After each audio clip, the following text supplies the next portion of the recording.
Hi friends, நம்ம ப்ளவுஸோட front பார்ட்டில் வந்து கைக்குழி சைடு உள்ள டாட் வந்து எந்த மாதிரி மார்க் பண்ணலான்னு பார்க்கலாம். அதுக்கு வந்து ஃபஸ்ட்டு நீங்கள் அளவு ப்ளவுஸை எடுத்துக்கோங்க. அளவு ப்ளவுஸை எடுத்து நல்ல பக்கமாக வச்சுக்கோங்க.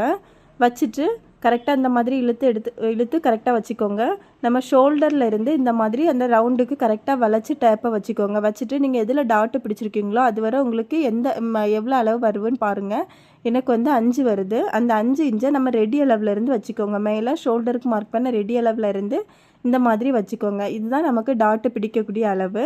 நீ அளவு ப்ளவுஸை எடுத்து நம்ம கைக்குழி சைடு உள்ள டாட்டை இந்த மாதிரி பிடிச்சிக்கோங்க. மடக்கி பிடிச்சிட்டு நீங்கள் அந்த நம்ம மார்க் பண்ண பாயிண்ட்டில் இந்த மாதிரி வச்சுட்டு கரெக்டான அளவுக்கு நீங்கள் வந்து லைன் போட்டு விட்டுட்டு எடுத்துகிட்டு 1/4 இன்ச்சு தையலுக்கான அளவையும் இதே போல் மார்க் பண்ணிக்கோங்க. இதுதான் இந்த மாதிரி தான் நம்ம வந்து அளவு ப்ளவுஸை வச்சு கைக்குழி சைடு உள்ள டாட்டை வந்து மார்க் பண்ணணும். இந்த மாதிரி கரெக்டாக பிடிச்சி இப்படி வச்சு நீங்கள் மார்க் பண்ணிக்கோங்க. கரெக்டாக வரும்.